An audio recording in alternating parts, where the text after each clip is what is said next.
ಮೊದಲನೇದಾಗಿ ದೃಶ್ಯ ಮಾಧ್ಯಮದವರಿಗೆ ಸ್ವಾಗತ ಕೋರುತ್ತಾ, ವಿಷಯವೆಂದರೆ ನಾನು ಇಳಕಲ್ ಗ್ರಾಮದ ವಸಂತ ಲಕ್ಕಪ್ಪ ಮುದೋಳ್, ನನ್ನ ಮಗನಾದ ಸೃಜನ್ ವಸಂತ ಮುದೋಳ್, ಡಾಕ್ಟರ್ ಅಂಬೇಡ್ಕರ್ ಸೇವಾ ಸಮಿತಿ ಇಳಕಲ್ ಪಂಚಶೀಲ ಆಂಗ್ಲ ಮಾಧ್ಯಮ ಶಾಲೆಯಲ್ಲಿ ಕಲಿತಿದ್ದಾನೆ. ಈತನು ಸೈನಿಕ ಶಾಲೆಯ ಪ್ರವೇಶ ಪರೀಕ್ಷೆಯಲ್ಲಿ ಉತ್ತೀರ್ಣ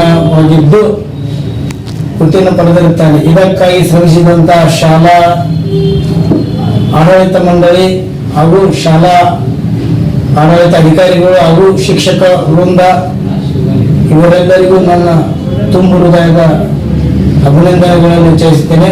ವಿಶೇಷವಾಗಿ ಏನೆಂದರೆ ಸಂಗಮೇಶ್ ಕಸ್ತೂರಿ ಗುರುಗಳು, ಇಂಗ್ಲಿಷ್ ಟೀಚರ್ಸ್ ನನಗೂ ಕೂಡ ಕಲಿಸಿದವರು ಮತ್ತು ನನ್ನ ಮಗ ಸೈನಿಕ ಸ್ಕೂಲಿಗೆ ಆಯ್ಕೆ ಮಾಡಲು ಅತ್ಯಂತ ಉನ್ನತವಾದ ಶಿಕ್ಷಣವನ್ನು ನೀಡಿದ್ದಾರೆ.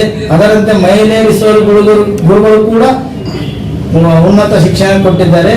ಈತನು ಸೈನಿಕ ಸ್ಕೂಲಿಗೆ ಆಯ್ಕೆಯಾಗಲು ಆಡಳಿತ ಮಂಡಳಿ ಭಾರಿ ಒಂದು ಯಶಸ್ವಿ ಶಿಕ್ಷಣ ನೀಡಿದ್ದಕ್ಕಾಗಿ ತುಂಬ ಹೃದಯದ ಅಭಿನಂದನೆಗಳು. ಆತನು ಇನ್ನೂ ಹೆಚ್ಚಿನ ಶಿಕ್ಷಣಾಭ್ಯಾಸ ಮುಂದುವರಿಸಲು ಡಾಕ್ಟರ್ ಬಾಬಾ ಸಾಹೇಬ್ ಅಂಬೇಡ್ಕರ್, ಬುದ್ಧ, ಬಸವ ಇವರೆಲ್ಲರ ಆಶೀರ್ವಾದದೊಂದಿಗೆ ಮತ್ತು ನನ್ನ ಸಮಾಜದ ಸರ್ವ ಹಿರಿಯರು ಗುರು ಹಿರಿಯರ ಆಶೀರ್ವಾದ ಇರಲಿ ಎಂದು ನಿಮ್ಮ ಮಾಧ್ಯಮದ ಮೂಲಕ ನಾನು ಕೇಳಿಕೊಳ್ಳುತ್ತೇನೆ.